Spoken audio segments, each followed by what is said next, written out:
Hey, what's up, everybody? Welcome to Christianly. This is your host, Brad Andrews.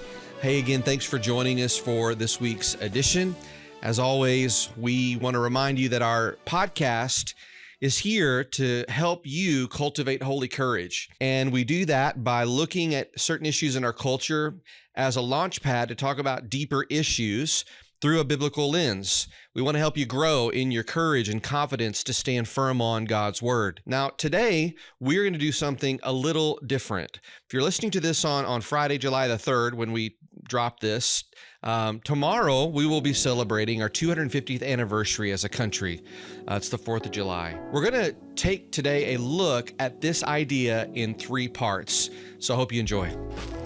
What about the sloganeering about proud to be an American? Okay, what about this idea? Are you proud to be an American? Extremely or very proud to be an American? Again, look at this divide, a growing divide on this question. Back in January of 2001, 90% of Republicans, 85% of Democrats. This was after a very contentious 2000 election, keep in mind, right, with George W. Bush coming into the White House. You come over to this side of the screen in 2026, look at this. Again, the Democratic percentage absolutely plummets to just 29% of Democrats say they're extremely or very proud to be an American. That Republican percentage, the exact same, 90 and 90. The Democratic percentage, what is that? That's basically a third of the level that it was just 25 years ago. I think you're right to point out that this was a time when Democrats might have been feeling badly about the course of the country. Still, 85% said they were proud to be American. Something's changed. Something has absolutely changed, despite the fact a contentious time then, a contentious time now, and yet Democrats, that extremely very pride number has absolutely plummeted. In the video that you just heard, CNN recently highlighted polling data that should really concern us. As you heard, according to Gallup and NBC polling, Democratic pride in being American has collapsed from 85% in January of 2001 to just 29% in 2026. Now, Republican pride has remained comparatively stable around 90%. Now, I don't think that is merely a partisan swing. I think it's more serious than that. Something is happening in America. We're not just arguing over tax rates or spending priorities. We're no longer agreeing, really, what America is, like what it's for, or whether it's worth preserving. As I watched that clip, I was reminded of a recent article that I read in Compact by Adam Rowe. The name of his article was America's Eerily Quiet 250th Birthday. Here's Rowe's opening paragraph for that article. So far, America's 250th celebration has the stilted air of the wedding anniversary of a couple quietly contemplating a divorce. Though formally acknowledging the milestone, we seem to have lost some of the emotional current that binds us to the founding moment. Any anniversary celebration acknowledges both continuity and change. But a comparison with the bicentennial celebration 50 years ago suggests that the cultural influence of the nation's founding, its capacity to unify and to inspire, is waning. So what are we to make of what Rowe calls the eerie quiet of our nation's 250th anniversary? Actually, I think he goes on and helps us a little bit. He says this: perhaps Americans are just too polarized, disillusioned, and depressed about our national existence to celebrate it. There is only one problem with that explanation: bitter cultural and political division, along with despair that we are no longer capable of maintaining our Republican institutions, is a constant in American history. What Rowe is saying here makes this moment different is that we seem less interested in contending for the American experiment that has held us together. I think Rowe is right in a lot of ways. Americans have always fought bitterly, actually, over what the nation should be. What seems to be new is that increasing numbers of Americans no longer seem interested in preserving any shared understanding of what America is. In other words, we aren't just debating the meaning of the American experiment. Many are questioning whether the experiment deserves to continue at all. A country can survive fierce disagreements. It has before. But it cannot survive when its people no longer believe They belong to the same story. What is striking to me about our 250th anniversary is that America's bicentennial that Roe mentioned happened the year that I was born. I turned 50 this October, and in one lifetime, I have watched the waning that Roe describes. I feel like I'm watching a nation move, in a phrase, from a shared story to rival myths. A lot of ways, I think therein lies the strange restlessness that we find ourselves in as a country as we approach our birthday. Now, we have never lacked conflict in this country, as I said before. We've fought over things like human rights, states' rights. We are currently fighting over war. We have battled through a shared understanding of what this country is about. What makes America work has been that our conflicts have occurred within a shared frame, or as Roe said, a common reverence for our founding. Or maybe I could say it this way: as rivals battled these ideas out, they fought over who best embodied the American promise. What's unfortunate today is many seem completely uninterested in inheriting that promise at all. And I don't think the strange quiet surrounding our 250th birthday is because Americans are exhausted by politics. That's what is typically pointed to. I think some people are. Our politics is not the real issue. Really, what the politics are doing is reflecting something else, and it's this: the social compact that held the country together is dying. It's sad for me to say that. That idea of a social compact is an old idea. Thinkers like John Locke and Jean-Jacques Rousseau described it as the unwritten agreement between government and citizens. People surrender certain freedoms in exchange for ordered liberty, for things like government protection of the common good. Their premise was that a society only works when both sides believe there is a covenant that exists. And the question is, what does our reality reflect today? I think it is safe to say that the social compact is broken. And the result of that is that public trust is evaporating, civic participation is declining, people are disengaging because they don't believe their voices really matter. In all, society seems to be fragmenting because no one can define what the common good is anymore. That is why our politics increasingly resembles a cold civil war. Maybe an example of this would be a farmer in Iowa and a progressive activist in Chicago often possess completely different moral universes. And these kinds of things are true more and more over the years. And when this happens, citizens lose patience. And here's the stark reality. History is filled with examples of societies that discovered too late that things like political systems cannot survive if a moral consensus has disappeared. And so the stories we're hearing all over social media of the overwhelming American hospitality, restaurant owners driving European tourists to the World Cup games because they can't find an Uber, deli owners giving British tourists free lunch just because they came all this way, local firemen in Alabama giving tourists tours of the fire department and giving them merch, including Challenger pins. Like, all this stuff, I could go on and on. All of this stuff that we're seeing all over social media right now of the overwhelming kindness of Americans, that's real America. Don't watch the news. Don't hyper-focus on these horrible big cities like New York. Focus on this stuff, because this is real America. And this real America that is shocking in the best way all of these European tourists is a direct result of people living by American values and principles. And we Americans are proud to be Americans because our values actually mean something when they're applied in real life. Now, the irony of what we just said could leave us in a place of despair. I get that. I actually feel that pull often. But there's something that is literally happening right now in our country that should give us a little sliver of hope. You heard it in the clip. As the 2026 FIFA World Cup unfolds across the United States, and as we approach our 250th anniversary as a country, videos have begun to emerge of tourists marveling at something that a lot of Americans have forgotten. They are finding things like small towns, middle America, ordinary people who smile, who help strangers, who invite them over for dinner, who make them feel welcome. I think it's a providential irony.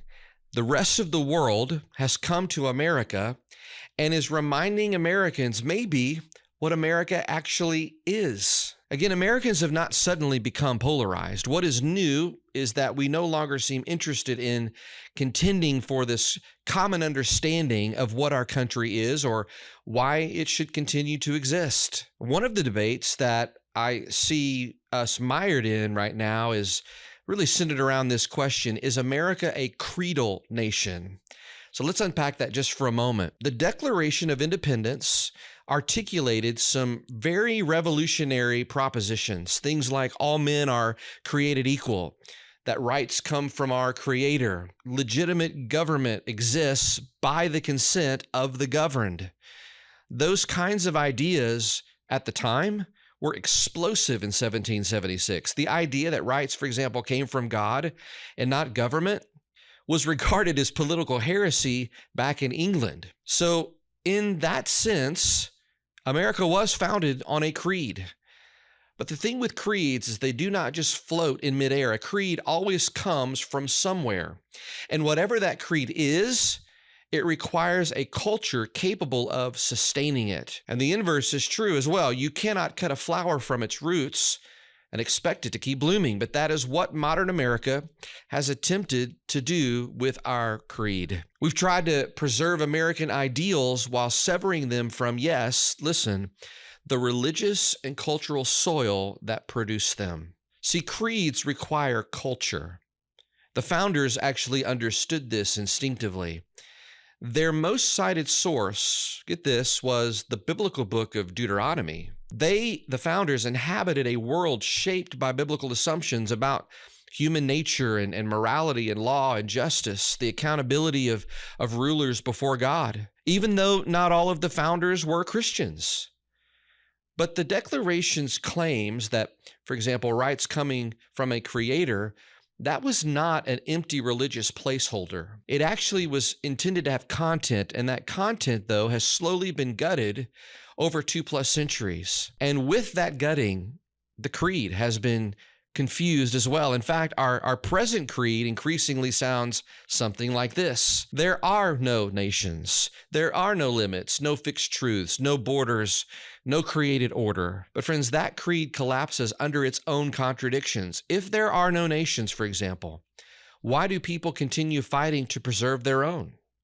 If there is no human nature, for example, why do we keep talking about human rights? If there is no creator, who says that people are equal in the first place? See, many of the old answers have been discarded, but no one has supplied better ones. That is why our national mood feels so odd right now. See, we're not merely fighting over policies, we are, but we're really fighting over what would be called first principles, which brings us back to those World Cup tourists. Perhaps they are seeing something that we have forgotten. America's greatness was never its perfection. Like, we have plenty of sins and failures in our story, but listen, to what these tourists are saying about our country, they are not marveling at things like our GDP or our military. They're not posting videos even about our political institutions. They're talking about, listen, our people, but not just people in general. They're talking about the people who seem to embody what our country is actually about at its core. So I think the good news is that a tree is not dead just because some of its branches are deceased. A house isn't beyond repair just because the wallpaper is peeling. And a nation is not necessarily finished just because a significant portion of our country has forgotten who it is. Yes, for many Americans, familiarity has bred contempt. Many have become so accustomed to our inheritance that they no longer recognize it. But I think there remains a residue, a remnant of an older America. I pray that we will see the branches of the tree grow fruitfully in the days ahead, that a house can be rebuilt, the wallpaper is redone, and that our nation is not finished because there happens to be some folks in our midst who has forgotten what our country is all about. The old creed has not entirely disappeared. The embers, I think, are still warm, and the embers can become flames again, but only if we understand what actually needs recovering. See, recovery requires repentance, actually. It requires recovering those first principles that we just said, like recovering the idea that God, who gave the principles, those first principles, their meaning in the first place, he is the one who guides us. Because here's the reality. If our rights come from the government, then that same government can take them away. But if rights come from our Creator, the liberty, the freedom that we enjoy has an anchor that no election can destroy, no regime can rewrite. The rest of the world has come here and in God's strange providence reminded us that there is still something here worth preserving. I come treated of the sweet land of liberty, of thee I sing. And where my father died, and hills bright from every mountainside, let freedom reign.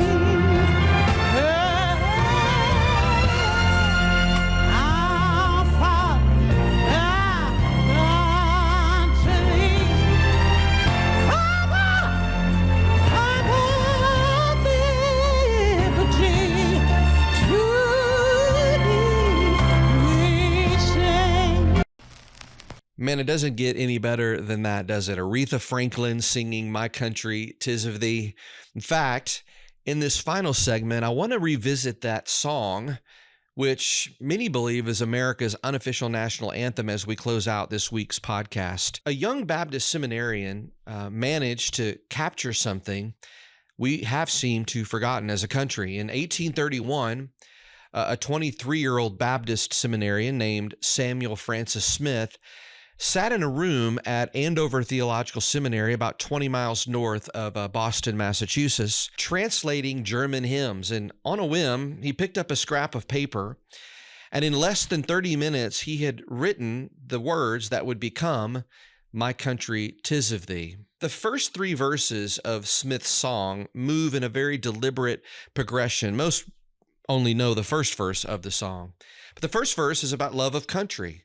And then he moves into the delight of the country's blessings. And then verse 3, really a public celebration of liberty. They are very highly patriotic verses, but it's really the fourth verse that should capture our attention because it rehearses what our country needs to retrieve as a people. Here are the words of verse 4. Our fathers' God, to thee, author of liberty, to thee we sing. Long may our land be bright with freedom's holy light. Protect us by thy might, great God, our King. See, for Smith, liberty had an author. Freedom had a source. Rights had a giver. Interestingly, a French philosopher by the name of Alexis de Tocqueville was traveling through America during the very year that Smith composed his song. And he concluded that Americans viewed the virtues of Christianity and liberty so intertwined that we could scarcely conceive of one without the other. Now, that sounds probably pretty radical to hear today, but Smith did actually understand something. Though he wrote more than 150 hymns, he served as a Baptist pastor, was a professor, was an author, was a missionary. He is most well known for this one burst of inspiration. It's an inspiration that resulted in the song, My Country, 'Tis of Thee. And perhaps there is providence in that. Because as we consider today what our country needs to retrieve at our 250th anniversary, that fourth verse of this really hymn captures it. And it's because the fourth verse is more than just a verse. If you heard the words, it's actually a prayer. It's a prayer that freedom would remain bright. It's a prayer that liberty would remain sacred. It's a prayer that God would protect the nation. In fact, when Smith calls God the author of liberty, he is reminding us from whom our freedom is derived. And that is what is in part has to be recovered moving forward. Freedom for us as Americans is not self-created. It is not a human invention. Rights are not granted to us from the government or from one another. They are endowed. Again, not by ourselves, but from above. So this means government doesn't bestow your rights. It merely recognizes them. Government doesn't create our freedoms and liberties. It actually is meant to protect them. And in many ways, a lot of Americans today look to the state to do that, right? To provide what only God can give. And that is actually how free men become subjects. But I want you to notice where Smith's prayer in his hymn goes next. He says, "Protect us by thy might." See, unless we recognize God as the author of liberty, we will ask for, and this is happening right now, protection from lesser gods. Yes, the government, according to the Bible, is supposed to defend things like borders and punish evil and preserve order. But listen, the government cannot create virtue. A nation may survive external enemies for generations, but it cannot survive indefinitely when it forgets that its ultimate security rests not in the power of the state, but in the providence of God. The psalmist reminds us that unless the Lord watches over the city, the watchman stays awake in vain. A lot of ways, Smith's prayer in the form of a song reminds us of that truth, that a free republic can endure a lot, but it cannot long survive after it has forgotten both the author of its liberty and the protector of its future. It's the final line of the hymn that may be the most subversive for us in this moment we find ourselves in. It says, "Great God, our King." Just those 4 words. Smith is saying every earthly ruler is penultimate. Every government is accountable to someone else, namely God, above it. Every nation exists under a higher throne, and maybe perhaps this is precisely the retrieval our nation needs at 250 years old. Not just another round of patriotic sentiment. It's good to be patriotic, but actually a recovery of humility. The recognition that liberty is not something to achieve, but to steward, and that our greatest need is not first political, but the old prayer of a young Baptist seminarian: "Long may our land be bright with freedom's holy light. Protect us by thy might, great God, our King." As a nation, we cannot forget who has given us this nation. As we approach our 250th anniversary tomorrow, we must remember that if freedom truly has a holy light, then freedom can also be profaned. It can be squandered. It also, though, can be inherited by one generation and spent by another,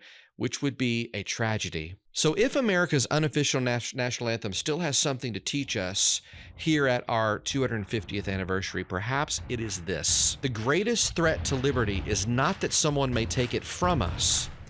It is that we may forget what it is for in the first place. Hey, thanks again for joining us. If you would, take a second to respond on whatever platform you're listening to this podcast on, in particular on YouTube. I want to encourage you to like the video. Be sure to subscribe to the channel and then hit the notification bell so you don't miss any future episodes. We're also on Apple and Spotify podcasts. You can follow us there as well. Turn on the notifications, leave a review. Those reviews, by the way, really help us. Find us on social media. Share the episode there. If you see it, jump into the conversation. Follow us on those accounts. On Instagram, you can follow us at Christianly Pod. On Facebook, Christianly, just that alone. And then give us a follow on X as well, where you can follow us at Christianly_pod. And if you are in the Tulsa area or just passing through, I would love to meet you in person. You can join us at Cross and Crown Church at 10:30 a.m. on Sunday mornings for worship here, where I have the privilege to serve as lead pastor. We meet at Will Rogers Church at 11th and Yale. And finally, as we always say, remember, don't just listen, speak and lead and share the light. And remember that there isn't a corner of this world that doesn't belong to the King.